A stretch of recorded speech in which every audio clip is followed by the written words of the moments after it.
I want you to picture that feeling you get right around Sunday evening. Oh, yeah. You know the one I mean. The sun is going down and the weekend is technically still happening, but your brain has already fast-forwarded to Monday morning. The classic Sunday scaries. It's almost a biological response for most of us at this point. It really is. It Okay. feels physical, right? And the logic your brain uses is always kind of the same. It's like, if I stop moving, if I stop producing, I'm falling behind. Right. We have this total obsession with the trajectory just being up and to the right, constant growth, linear progress all the time. But I've been reading through this stack of notes you sent over for today's deep dive into the source material, and my mind is kind of blown. It's a heavy text. It is, because the text suggests that this anxiety, this constant pressure, isn't actually a byproduct of capitalism or smartphones or even the Industrial Revolution. No, I mean, those things definitely amplified it, sure. But the root cause, the text argues it's much, much older than any of that. We're really talking about a psychological software update that was installed thousands of years ago. And the weirdest part of the whole thing is that it wasn't installed by a philosopher or a king or an empire. It was installed by the weather. I know it sounds wild, doesn't it? Totally wild. But yes, the central thesis we're exploring today is that our modern burnout, our obsession with linear growth, and even the way we treat our own bodies can be traced directly back to the specific weather patterns and river systems of two ancient civilizations. So the mission today is basically to figure out why we think time is this straight line that we're racing against versus a cycle that we're just writing. Exactly. We're looking at the clash between the Western linear worldview and the Eastern cyclical worldview based on the sources. But I have to play devil's advocate here right off the bat. Can we really blame my inability to relax on a Sunday on some river in ancient Mesopotamia? I mean, that feels like a bit of a stretch. I get that. It sounds like environmental determinism gone wrong. Yeah. But stick with me on this, because when you look at the survival data from these regions, you realize that the environment didn't just influence what they ate or what they wore. It basically dictated how they understood reality itself. Okay. It shaped their theology, their politics, and fundamentally their definition of what time actually is. Okay, let's test the theory then. The source material contrasts two heavyweights here. We've got ancient India and ancient Mesopotamia. So let's start in the East. What was happening in India that was so distinct? So picture the Indus Valley civilization, right? You're living there, say, 3,000 or 4,000 years ago. The absolute defining feature of your existence, of your survival, is the monsoon. Which is just a massive amount of rain. A huge amount of rain, yeah. But that's not really the important part. The important part is the math of the rain. The monsoons in that specific region were incredibly predictable. They were Highly rhythmic. You knew almost to the actual day when the winds would shift. You knew exactly when the rains would arrive, and you knew when they would leave. So nature was essentially a schedule you could trust. It was a promise. And think about the deep psychological impact of that over generations. If nature is reliable, if it always returns to the exact same point, then you naturally view the world as a system of harmony. Right, you don't need to fight the wind, you just have to wait for it. Exactly, you adapt to it. The source points out that this environment fostered a worldview where time is a wheel. Winter isn't the end of the year, right? It's just a necessary movement before spring. Or the transition. Yes, and even death isn't viewed as the ultimate end of life. It's a transition back into the larger cycle. There's this fundamental underlying trust in the concept of the return. Which sounds incredibly zen and peaceful, but let's be honest here. It's really easy to trust nature when nature's actually being nice to you. And that right there is the perfect segue to the West.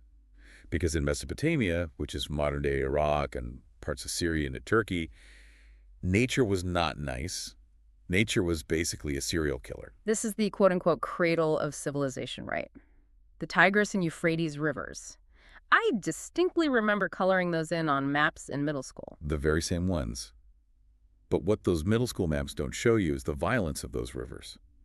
Unlike the Nile in Egypt, which was also quite predictable, or the monsoons in India, the Tigris and Euphrates were completely erratic. Why are they so different? Because they were fed by snowmelt from the mountains up in Anatolia.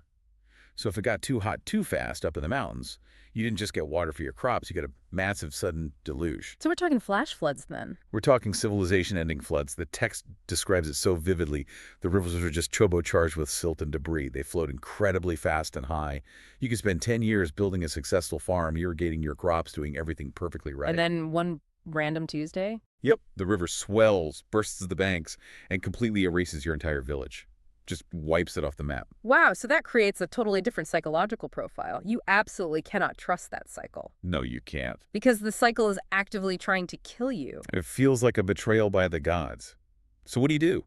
You're a Mesopotamian farmer. Do you sit back and meditate on the beautiful harmony of nature? Definitely not. You build a massive wall, you dig a ditch, you fight They back. declare war on nature. And this, according to the text, is the crucial moment where the Western mindset really begins to diverge. The source argues that this harsh environment created a survivalist theology. So the gods were seen as angry.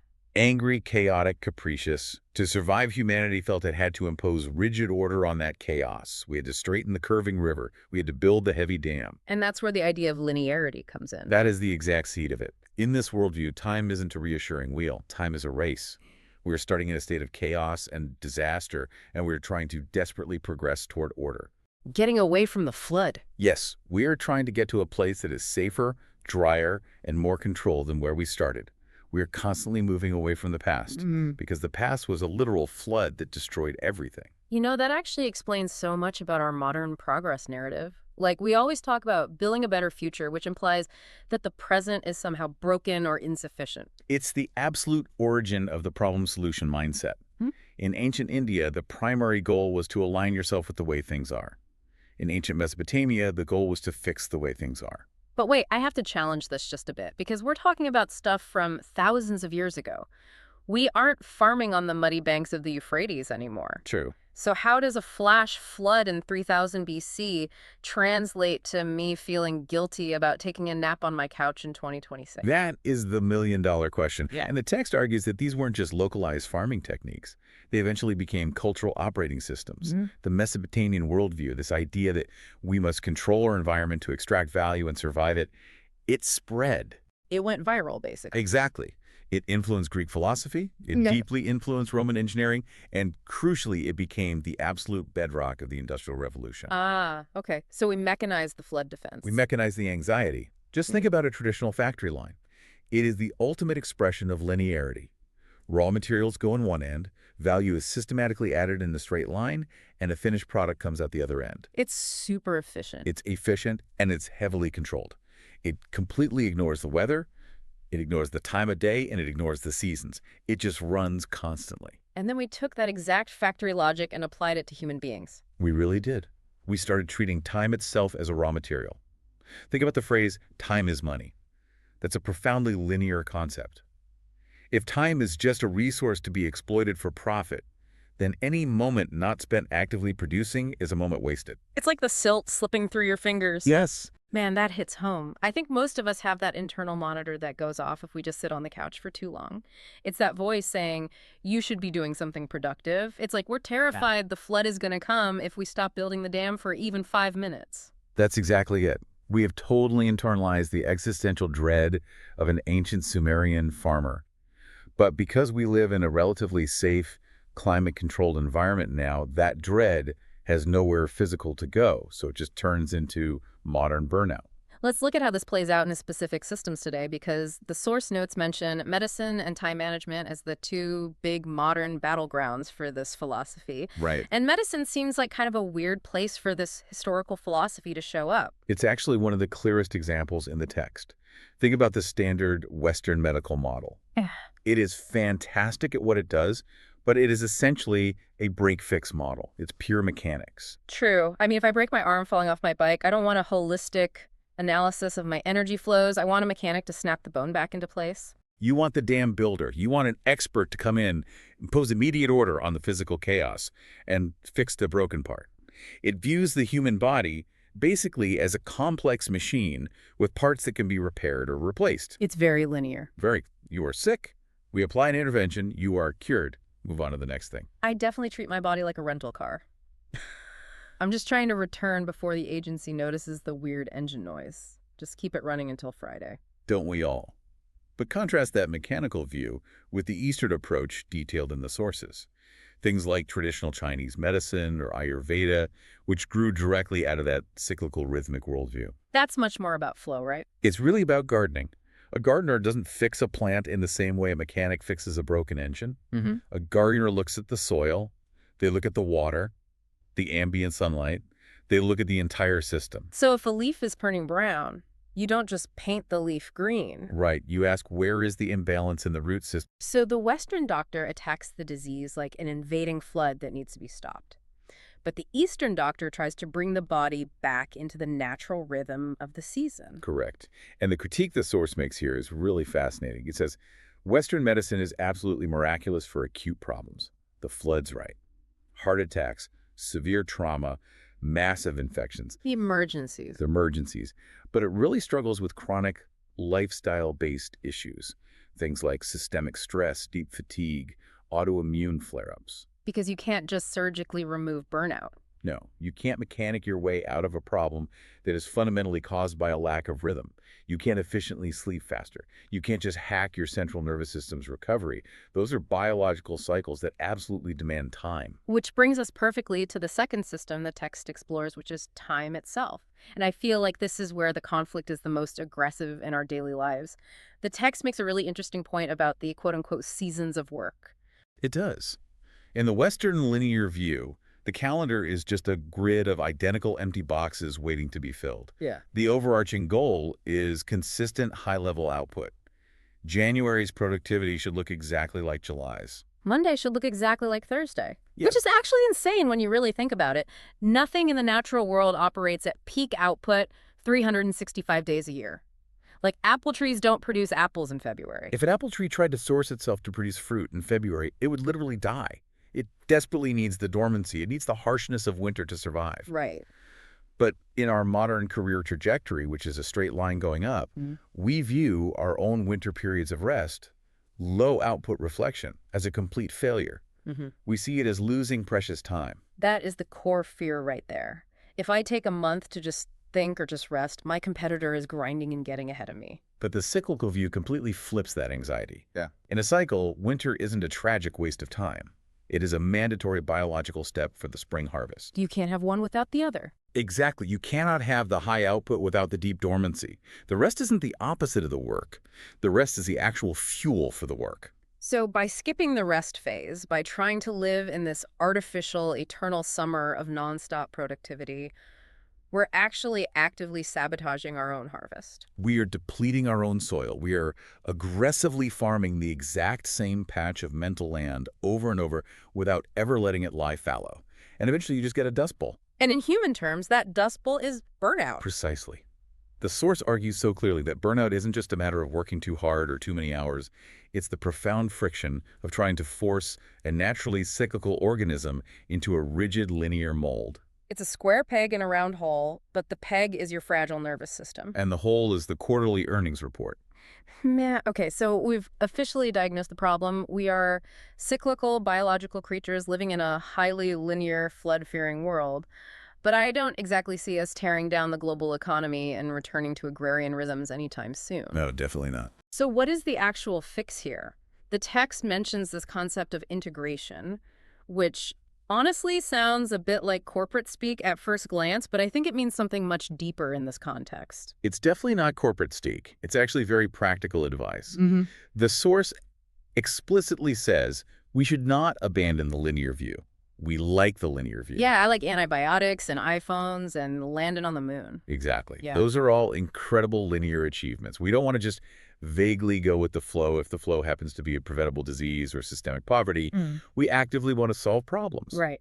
But the real suggestion from the text is to pursue those ambitious linear goals while strictly using cyclical methods. Okay, give me a concrete example of that. What does pursuing a linear goal with cyclical methods look like on a random Tuesday? Think about elite Olympic athletes.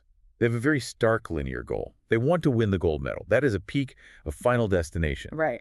But they absolutely do not train linearly. They don't just sprint at maximum capacity for 4 straight years. No, they'd completely tear every muscle in their body if they did that. Exactly. They use a concept called periodization. They have structured high-intensity training cycles. Right. And then they have mandatory type recovery cycles. They have an off-season.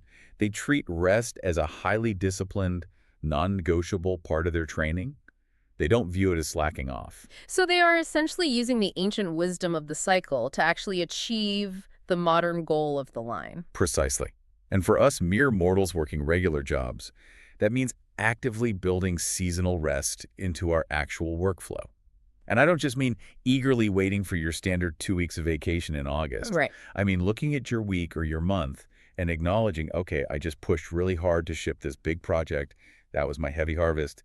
Now I biologically need a week of winter. Wintering. I really love that as a verb. But let's be real, that's pretty tough to sell to a modern boss. Like, hey, boss, I'm not answering any client emails today. I'm wintering. You might definitely need to rephrase it for the HR department. You could call it a strategic review period or low-intensity administrative focus. Nice corporate translation. Thank you. But the core concept stands regardless of what you call it.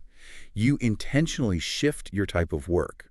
You move away from high-energy output like major creation, big meetings, and sales pitches, and you move into quiet input, things like learning, planning, and organizing your files. You literally let the field rest. It fundamentally changes the entire definition of efficiency, doesn't it? Completely. Linear efficiency is purely about speed. It asks, how fast can I get to the finish line? But cyclical efficiency is about long-term sustainability. It asks, how long can I actually keep this pace up without breaking down? That's a massive shift in perspective. If you're just running a quick sprint, you don't really need a cycle. You just put your head down and run. But if you're running a marathon or navigating a 40-year career, you absolutely have to find a sustainable rhythm. And the harsh truth is that if you don't consciously choose your rhythm, your body will eventually choose it for you. Yeah. That's what severe illness often is, according to this view. It's your body forcibly initiating a winter season because you stubbornly refuse to take one yourself. That is a genuinely scary thought, but it's also weirdly liberating because it means that taking a necessary break isn't some sort of moral failing or lack of ambition. It's literally just biology. It's physics. You simply can't inhale forever. Eventually, you have to exhale. So we have really covered some ground here today. We've gone all the way from the predictable monsoons of ancient India to the terrifying flood walls of Mesopotamia, straight through the rigid factories of the Industrial Revolution, and right into our modern corporate burnout clinics. It is a lot of history to process. It's a massive scope. But I think the ultimate takeaway from the sources is incredibly empowering for the listener. You don't actually have to choose between being successful and being sane. You just have to realize that the modern hustle culture is essentially a misplaced survival mechanism. Yeah. It was designed for a very specific type of ancient danger that mostly doesn't even exist anymore. I mean, we aren't literally fighting the Tigris River on our morning commutes. Most days we aren't anyway. Right. So I want to leave you, the listener, with a specific thought that popped into my head while reading through all this source material.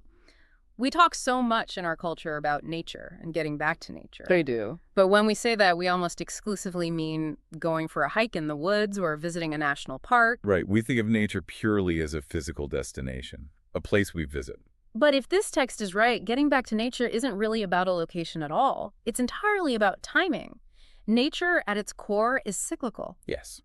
Think about the ocean tides, the phases of the moon, the changing seasons, the rhythm of a breath or a heartbeat. Literally everything that is truly sustainable in the known universe moves in a repeating circle. And conversely, everything in nature that tries to forcefully move in a straight line forever, like a massive explosion or a mutating cancer cell, eventually burns itself out or completely destroys its host environment. Man, that is a stark image to end on. But it really puts the ball in our court, doesn't it? If we want to build things that actually last, whether that's our careers, our relationships, or just our own healthy lives, we might need to finally stop trying to forcefully draw straight lines with a compass. Beautifully put. I couldn't agree more. Well, we're going to officially wrap the deep dive up right there. I really hope this conversation gives you, the listener, permission to look at that terrifying blank space in your calendar, not as a wasteful failure, but as a necessary winter. Just a vital biological pause before your next big bloom. Thanks for exploring the sources with us today. Always a pleasure to break these down. Catch you on the next cycle.